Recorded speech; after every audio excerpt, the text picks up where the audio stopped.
ඇයි මීගමුවේ කවුරුවක්වත් තුවාලුන්නේ නැත්තේ? මීගමුවේ තුවාලුන්නේ නැහැ, මැරුන්නේ නැහැ නේ සාමාන්‍ය නිලධාරී. එතකොට මේ ගැටුම වෙනකොට මේ මීගමේ රඳවියෝ අයිස් කුඩු ගහලා ඉඳලා තියෙන්නේ. මම දන්න තරමින් නම් ඔය කියන තරමට අයිස් කුඩු තිබුණේ නැහැ මේ මීගමුවේ. හේතුව තමයි ඉස්සෙල්ලා හිටියේ SP ජීවක මහත්තයා. චීෆ් ජේල මහත්තයා හිටියේ ගයාන් මට මතක හිටියේ. මේ දෙන්න හරි තද බල විදියට අත්‍තරම කියනවා ෆෝන් එකක් කුඩු මොනවත් නැහැ මීගමුවේ. මීගමුව තමයි ආදර්ශ සිරගයක් වගේ තිබ්බේ. ඊට පස්සේ තමයි මේ නිලධාරි දෙන්න මාරු වුණේ. නිලධාරි දෙන්න මාරු වෙලා වෙන දෙන්නෙක් ඇවිල්ලා ආවෙන් පස්සේ තමයි මේ ගැටුම ආවේ. හරි. එතකොට ඔය කියන ධර්මයට ඔය කුඩු ගොඩක් තිබිලා ඒම බීලා සීවිකල් වෙලා කරයි කියන එක නම් මම පිළිගන්නේ නැහැ. හරි. එතකොට අද වෙනකොට බන්ද පොලිසිය නැහැ. මම ඔය සිද්ධිය වෙලා දවස් දෙකකට පස්සේ තමයි මම ගාල්ලට ගියේ. ගාල්ලට යනකොට බන්ද පොලිසිය නැහැ ගේට්ටුවේ. වැලිකට නැහැ. දැන් කොහෙවත් නැහැ. දැන් ඔබ දන්නවද දැන් අලුත්ම තොරතුරු තමයි මැරිච්ච නිලධාරි 10 දෙනාට එක්කෙනෙකුට කෝටිය ගාණේ දෙනවා වන්දි.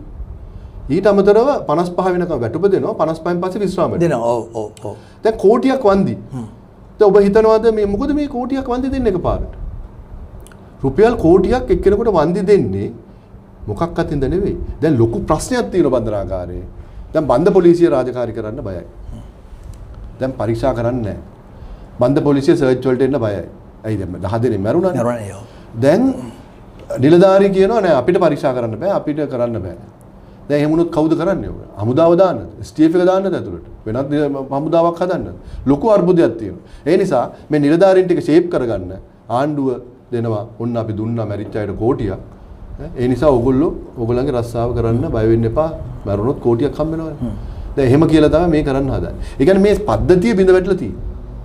බන්ධනාගාරයේ ඇතුලේ පද්ධතියම බිඳ වැටලා තියෙන්නේ. ඒකට හේතු කීපයක් තියෙනවා. එකක් තමයි සිරකරුවාගේ තදබදය. අනිත් එක නිලධාරී හිඟකම. නිලධාරී දෙන්න මේ අයවැය මේගොල්ලෝ කියනවා උතුරන්න අය සල්ලි තියනවා කියලා. අය වැඩි කියලා. වියදම් අඩුයි ආදායම් වැඩි. හැබැයි බන්ධනාගාරයේ 10 ගානක තියෙනවා පුරප්පවුඩ. ඒ පුරවන්නේ. හරි. එතකොට පුරවන්නේ ගොඩ නැගිලි නෑ. දැන් ඔබ දන්නවා දැන් අපි අහලා තියෙනවනේ මේ බස් එක යනකොට පාරේ බස් එක නග ගන්න පුළුවන් ප්‍රමාණයක් තියෙනවානේ. හයිවේ එකේ නම් සීට් ගන්න විතරයි. අරකෙත් බස් එකකක් තියෙනවා සීමාවක්. හැමතැනකම තියෙනවා සීමාවක්. හොරහරක්ගේ කියන්නේ හරක් නීත්‍යානුකූලව මරන්න ගෙනියන හරක් පවා ලොරිය ගෙනියන සීමාවක් තියෙනවානේ. නැත්තම් පුළුවන් පොලිසියට මේ අධිකරණ ඉදිරිපත් කරලා දඩ ගන්න. නේ? දැන් බන්ධනාගාරයට යවන ඕන කෙනෙක් හොදන්න. මේ දක්වා ඔබ අහලා තියෙනවද බන්ධනාගාර කොමසාරිස් කෙනෙක් කියනවා මේ ධාරිතාව වැඩි. මට බෑ මේ රාජකාරිය කරන්න මම එක්ක ඉල්ලාස් වෙනවා. මේ මෙච්චර පිරිසක් දාන්න එපා කියලා. කවුරු හරි කියනවද? නෑ කවුරුත් කියලා නෑ. හරි ඊළඟට බන්ධන